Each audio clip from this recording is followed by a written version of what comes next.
मैंने कुछ आपको इम्पोर्टेंट प्रॉपर्टी भी बताई, उनके ऊपर आप इम्पोर्टेंट का निशान जरूर लगा लीजिएगा। ठीक है, तो ये इलेक्ट्रिक फील्ड लाइन का टॉपिक यहीं पर कंप्लीट होता है। वीडियो को पॉज करके इसे नोट कर लीजिए। जैसे कि अब थोड़े से अब अगले टॉपिक की तरफ हम बढ़ते हैं, जो हमारा अगला टॉपिक है इलेक्ट्रिक डाइपोल। लेकिन उससे पहले चलो हम तुम्हें एक चीज और बताते हैं, है ना, जो तुम्हारा 2-3 क्वेश्चन एनसीईआरटी के स्पेशल क्वेश्चन को सॉल्व करने का तरीका है। Question number 14, question number 30 and 31, ये 3 क्वेश्चन करने का तरीका मैं तुम्हें एक डेरिवेशन के थ्रू बताता हूं। इसे आप वीडियो को पॉज करके नोट कर लीजिएगा, है ना। ठीक, लेकिन चलो उससे भी पहले तुम्हें एक चीज बता देता हूं। कहीं representation of electric field, representation of electric field, electric fields of different type, different type की इलेक्ट्रिक फील्ड। बेटा अगर लाइन पैरेलल और कांस्टेंट हो तो ये यूनिफॉर्म इलेक्ट्रिक फील्ड को बताएंगी। किसको बताएंगी? Uniform electric field. ये ठीक है, इसमें मैग्नीट्यूड भी कांस्टेंट है और डायरेक्शन तो यूनिफॉर्म है ही है। ठीक है, एक केस ये हुआ। अब जैसे मान लो एक ये है,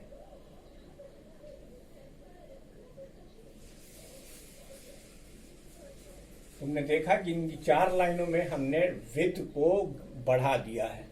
पहले की कंपैरिजन में दूसरे की विड्थ ज्यादा है, तीसरे की। तो क्या ये भी यूनिफॉर्म इलेक्ट्रिक फील्ड है? नहीं, ये यूनिफॉर्म इलेक्ट्रिक फील्ड नहीं है, लेकिन इसकी डायरेक्शन यूनिफॉर्म है, इसकी डायरेक्शन यूनिफॉर्म है। ठीक है, तो ये नॉन यूनिफॉर्म इलेक्ट्रिक फील्ड हो जाएगी, नॉन यूनिफॉर्म इलेक्ट्रिक फील्ड। ठीक है। अब अगर लाइन ऑफ फोर्सेस कुछ यूं जा रही हैं तो ये कन्वर्जिंग है, तो नॉन यूनिफॉर्म, लेकिन ये कन्वर्जिंग इलेक्ट्रिक फील्ड है, किसी पॉइंट की तरफ कन्वर्ज कर रही। इसी तरीके से अगर यहां से लाइन ऑफ फोर्सेस इस तरीके से बाहर निकल रही तो ये डाइवर्जिंग इलेक्ट्रिक फील्ड है। लेकिन ये तीनों नॉन यूनिफॉर्म है, तो ये क्या है? ये पैरेलल लाइंस के लिए है, ये पैरेलल, ये सिर्फ यूनिफॉर्म इलेक्ट्रिक फील्ड है। ये तीनों नॉन यूनिफॉर्म इलेक्ट्रिक फील्ड में आएंगी, ये पैरेलल आएगा, ये कन्वर्जिंग का एग्जांपल है, और ये डाइवर्जिंग का।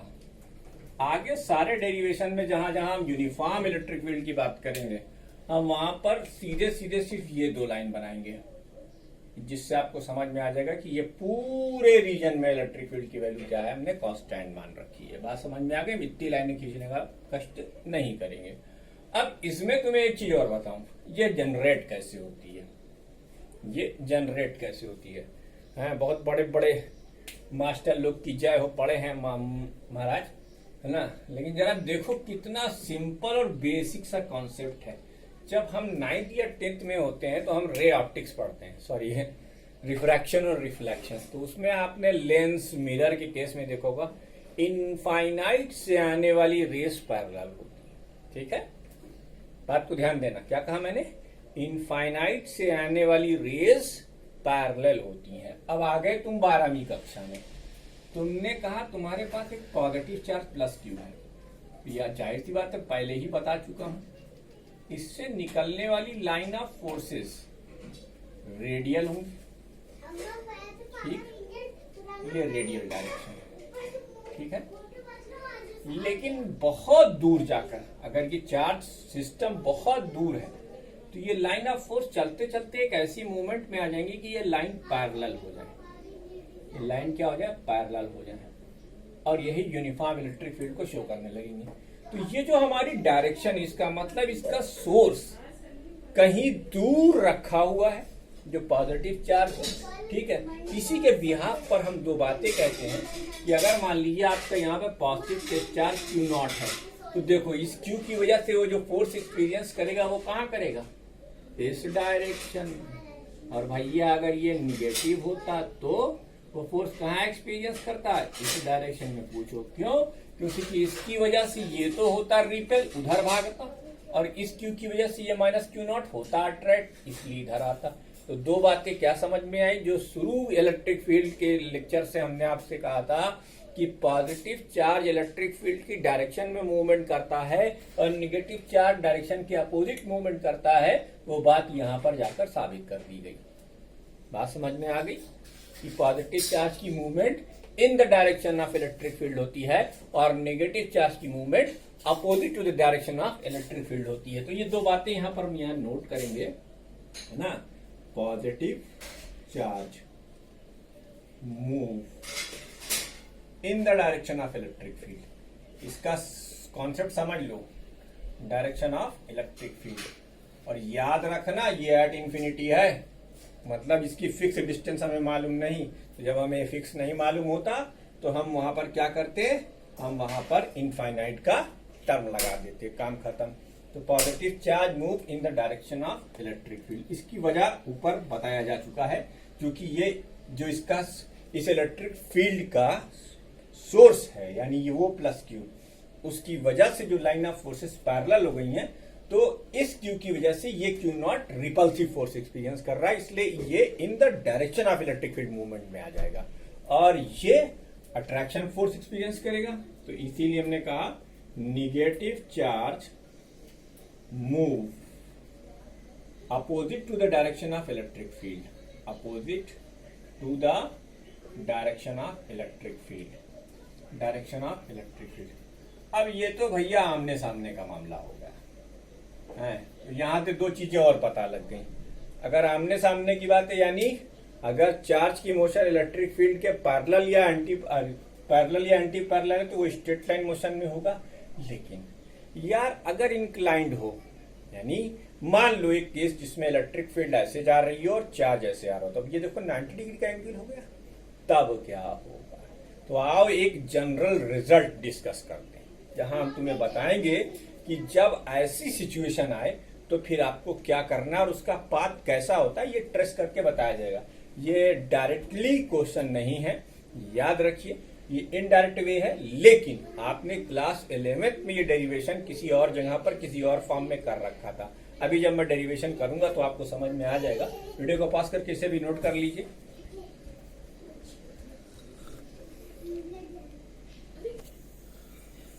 तो बच्चों अब आगे बढ़ते हैं और देख रहे हैं हमने हमारे आपके सामने फिर स्क्रीन पर एक नया हेडिंग लिखा हुआ है, motion of charge particle in uniform electric field. किसी यूनिफॉर्म इलेक्ट्रिक फील्ड में एक चार्ज पार्टिकल की मोशन कैसी होगी, हम इसे डिस्कस करने जा रहे हैं। तो बाबू बहुत आसान सी बात है, हमने पहले मान कर ली। का माने हो कि मास उसका एम है, चार्ज उसका क्यू है, यू वेलोसिटी से मूवमेंट में है और एक इलेक्ट्रिक फील्ड में घुसता है। कैसे घुसता है मैं बता रहा हूँ, ठीक है। ये दो प्लेट ले लो, है ना, खाने वाली नहीं, ठीक। ये प्लस, ये प्लस, ये प्लस, ये प्लस, ये प्लस, और ये एक प्लेट ले लो, इस पर minus minus minus minus minus. जैसा कि तुम्हें पता है इलेक्ट्रिक फील्ड की डायरेक्शन पॉजिटिव से निगेटिव की तरफ होती है। तो बाबू भैया यहाँ जो इलेक्ट्रिक फील्ड की डायरेक्शन होगी वो क्या होगी, ये होगी ना भैया, ये इलेक्ट्रिक फील्ड की डायरेक्शन, ठीक। मैग्नीट्यूड हमने दे रखा है। अब एक बेचारे चार्ज को लो जो सीधे चला जा रहा, कहते हैं ना छेड़ो नहीं, सीधा जा रहा, सीधा जाने दो। लेकिन यहां तक तो चूंकि उसके पास कोई इलेक्ट्रिक फील्ड नहीं थी, तो आप जानते जब इलेक्ट्रिक फील्ड नहीं तो कोई फोर्स नहीं। अब जैसे ही वो यहां आया, ठीक, तो क्योंकि यहां हमने ग्रेविटेशन के बारे में जिक्र नहीं किया, और in fact gravitational force electric force के सामने बहुत छोटा है। कितना छोटा है, 10 to the power 39 का मैग्नीट्यूड है। आप कैलकुलेट कर लो, चाहे तो एक फ्री का एग्जांपल है, घर पे आजकल बैठे हुए हो, मस्ती कर रहे हो, 2 इलेक्ट्रॉन लो 1 सेंटीमीटर की डिस्टेंस पे रख के उनके मासेस के हिसाब से ग्रेविटेशनल फोर्स निकाल लो, फिर वही 2 इलेक्ट्रॉन लो 1 सेंटीमीटर की डिस्टेंस पर इलेक्ट्रिक फोर्स निकाल लो, कंपेयर करके देख लो, एनसीईआरटी में क्वेश्चन दी, ठीक है। तो बाबू भैया हम कह रहे ये रहा है कि ये जो चरवा है, चार्ज के पास यू वेलोसिटी है, इसका मास m है और चार्ज q, ठीक है बच्चा। अच्छा कहेंगे जैसे ही यहाँ पहुंचे क्या होगा इसके साथ बताओ। अपने जो ये q चार्ज रखे हुए है, इसकी वजह से इसके ऊपर एक फोर्स लगेगा। कौन सा फोर्स, इलेक्ट्रिकल फोर्स, है ना, जिसकी डायरेक्शन क्या होगी, क्योंकि इलेक्ट्रिक फील्ड डाउनवर्ड डायरेक्शन में तो इसके ऊपर डाउनवर्ड फोर्स लगेगा। अच्छा, अब इस डायरेक्शन में कोई फोर्स तो है नहीं, तो इसकी अपनी टेंडेंसी क्या होगी, सीधे चलना। लेकिन इलेक्ट्रिक फील्ड क्या करेगी, इसे ऐसे चलाना चाहेगी। तो अब क्या होगा, अब होगा क्या, जब तक इलेक्ट्रिक फील्ड है तब तक वो इस पाथ पर चलेगी, हमें इसी पाथ का नेचर देखना है। इसके बाद ये यहां से ऐसे बाहर आ जाएगी। ये कैसा पाथ है, ये कौन सा रास्ता है, आखिरी रास्ता तो नहीं, आखिरी रास्ता भी नहीं है, देखते हैं कौन सा रास्ता। ठीक, तो यहां से टेंजेंट बाहर आएगा, है ना, ये v वेलोसिटी मान लेते हैं। अच्छा, तुम्हारे समझाने के लिए बता दूं कि चूंकि इस डायरेक्शन में कोई फोर्स नहीं है, इसलिए u ऐसे ही रहेगा। तो यानी vx का कंपोनेंट u, जो यहां था वही कंपोनेंट यहां, और यहां vy हो जाएगा। ठीक, अब देखो प्यारे बच्चों, कहो let particle remain in electric field for time t। ठीक, अब बुजुर्गों ने कहा है कि जब मोशन कर्वीलिनियर हो जाए तो फिर आप मोशन को दो हिस्सों में रिजॉल्व कर लीजिए। ठीक है, एक x कंपोनेंट और एक y कंपोनेंट, है ना। हम भैया हॉरिजॉन्टल और वर्टिकल के चक्कर में नहीं पड़ते, क्योंकि हर जगह हॉरिजॉन्टल वर्टिकल नहीं, यहाँ दिख रहा है लेकिन न माना करो। डॉक्टर साहब की सलाह है आपकी भलाई में, है ना। देखो यहाँ हमने ऑलरेडी मान रखा है, तो ये दो डायरेक्शन आप मान लो, एक आपका x कंपोनेंट और एक आपका y कंपोनेंट, है ना। ये जो डिस्प्लेसमेंट है इसे आप कह दो x डिस्प्लेसमेंट और इसे आप कह दो y डिस्प्लेसमेंट। कुछ याद आया? नहीं याद आया होगा। अगर याद नहीं आया तो याद कर लो। एग्जैक्ट डेरिवेशन आपने किया था प्रोजेक्टाइल मोशन में, वहां E नहीं था, वहां पर G लग रहा था। G, ये वही डेरिवेशन है लेकिन अंदाज बड़ा बदले। तो साहब हम कहेंगे consider the y component of motion, y component of motion. ठीक, तो y कंपोनेंट ऑफ मोशन में भैया इनिशियली उसके पास हॉरिजॉन्टल x कंपोनेंट की वेलोसिटी है, तो uy क्या है, 0। ठीक, अच्छा sy क्या है, ये y है। ठीक, टाइम आपने t मान रखा है। अच्छा, a कितना है, एक्सेलरेशन ky। एक एग्जाम्पल याद करो इलेक्ट्रिक फील्ड के फौरन बाद का, Q E is equal to M into A. तो ए वाई की वैल्यू यहाँ, क्योंकि इलेक्ट्रिक फील्ड की वजह से फोर्स लग रहा है, वो भी vertical direction, sorry y direction में। तो वाई डायरेक्शन में जो एक्सीलरेशन होगा उसकी वैल्यू आ जाएगी क्यू ई बाई एम। अब ये वक्त है 10 बजे रात का और ये वक्त है 100 बात की एक बात का। सब कुछ आपके सामने रखा हुआ है, आपको सिर्फ एक फार्मूला यूज करना है, using second equation of motion. देखते जाओ, using second equation of motion, S is equal to ut plus half AT square. यहां पर S यानी y डिस्प्लेसमेंट कितना है बाबू, सॉरी आई एम सॉरी मैंने उल्टा लिख दिया, ये x है और ये y है, आई एम रियली सॉरी, ये y। ठीक, बाकी कुछ बदलने वाला नहीं, सिर्फ ये गलती ये हो गई, ये x है और ये y है। तो y डायरेक्शन का डिस्प्लेसमेंट y है और u 0 है और इसका एक्सीलरेशन जो है वो q e बाई m है और ये t स्क्वायर। अब यही t हमने माना था, देखते जाओ। ठीक है, इसी t को हमें कैलकुलेट करना है, इसे हम इक्वेशन नंबर 1 बना देते हैं। ठीक, ठीक है, again consider x component of motion. भैया x कंपोनेंट ऑफ मोशन जब तुम कंसीडर करोगे बेटा, तो तुम्हें एक चीज दिखाई दे रही है, एक्स डायरेक्शन में तो कोई एक्सेलरेशन है नहीं, लेकिन मोशन डिस्प्लेसमेंट तो है। अच्छा, वेलोसिटी भी है। तो और जितने टाइम में ये वाई डिस्प्लेसमेंट होता है उतने टाइम में एक्स डिस्प्लेसमेंट भी होता है। तो हम सीधे सीधे बात में लिख लें, x is equal to u into t. It implied that t is equal to x upon u. ये हो गया क्वेश्चन नंबर 2। अब सब्स्टिट्यूटिंग t फ्रॉम 2 in 1, क्या करना है? Substituting t from 2 in 1। तो जब 2 को 1 में रखोगे तो देखो तुम्हें तक क्या मिलता है। ये तो 0 हो गया, ये half of q e by m, और t की जगह पर x square upon you square. It implied that y is equal to q e by 2m u square into x square. बेटा ये सब कुछ कांस्टेंट है, तो y directly proportional to x square है। ये किसका इक्वेशन है? पैराबोलिक, यानी charge of the path of the charge particle in the uniform electric field is parabolic. कौन सा पाथ अडॉप्ट करता है? वो पैराबोलिक पाथ अडॉप्ट करता है। क्यों? क्योंकि y directly proportional to x square. Q, E, M और U ये चारों कांस्टेंट है। ठीक है, अब इसके बिहाफ पर देखो क्वेश्चन कैसे होंगे। वीडियो पॉज करके ये पूरा डेरिवेशन नोट कर लो, हालांकि ये इंपॉर्टेंट नहीं है, लेकिन उनके लिए बहुत इंपॉर्टेंट है जो सीरियसली कॉन्सेप्ट को सीखना चाहते हैं। तो इससे आपका क्वेश्चन नंबर 14 कैसे टैकल होगा, क्वेश्चन नंबर 30 कैसे टैकल होगा, क्वेश्चन नंबर 31 कैसे टैकल होगा, ये मैं आपको अगले उस पर बताता हूँ। पहले आप इस डेरिवेशन को नोट करो। ये एनसीईआरटी में डायरेक्टली दिया हुआ नहीं, किसी किताब में डायरेक्टली नहीं दिया हुआ। हाँ, कुछ अच्छे राइटर्स की बुक में ये आपको मिलेगा मैग्नेटिज्म में। तो हम यार उतना इंतजार थोड़ी करेंगे क्वेश्चन एक्सप्लेन करने के लिए, हमें तो अभी करना है एक्सप्लेन, तो इसलिए हम इसे नोट करेंगे। ठीक है, इसे नोट कर लीजिए, आगे बढ़ते हैं। आप नोट कीजिए।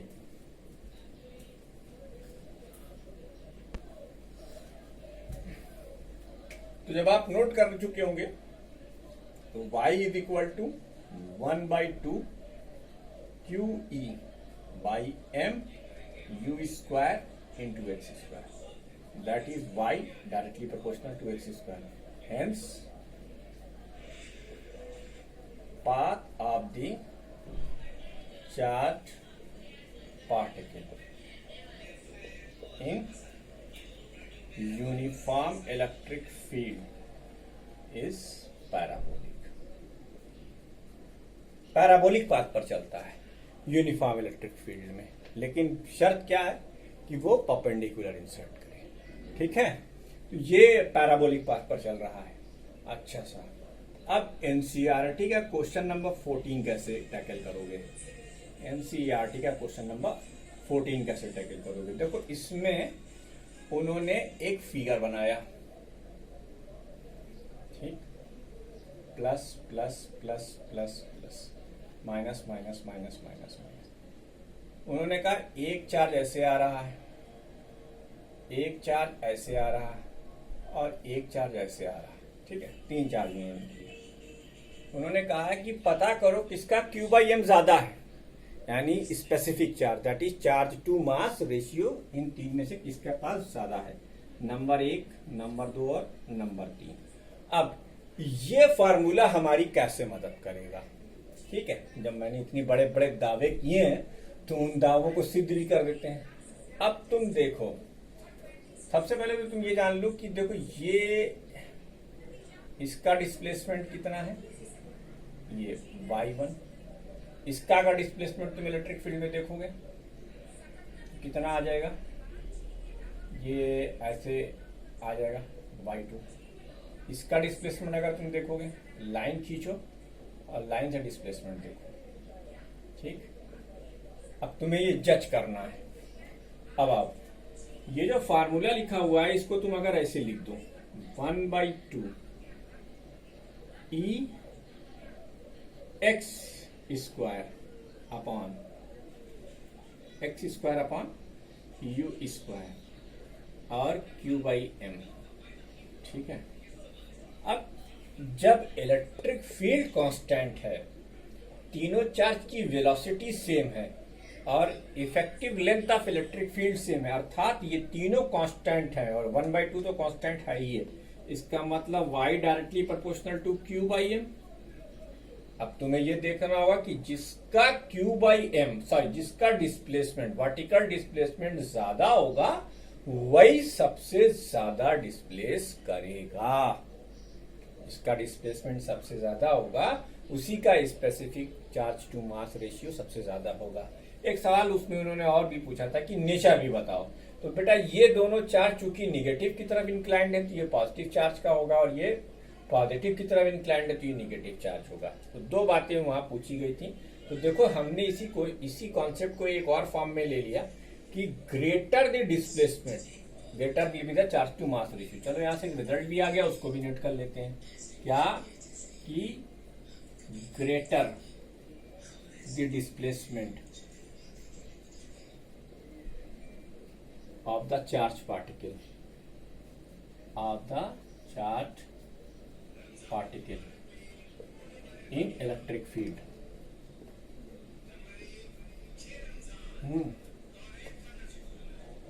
Greater will be the electric field. अब बात निकली है तो हम तो यार बात बहुत दूर तक खींचने वाले हैं, ऐसे तो छोड़ नहीं देंगे। एक काम करो, तो जो mu स्क्वायर है इसको भी एक और सुंदर तरीके से लिखा जा सकता है।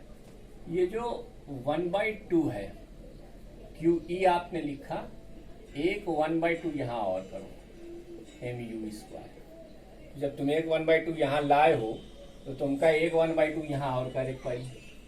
हाँ भैया ठीक है, 2 से डिवाइड 2 से मल्टीप्लाई, प्रोसीजर बिल्कुल सिंपल है।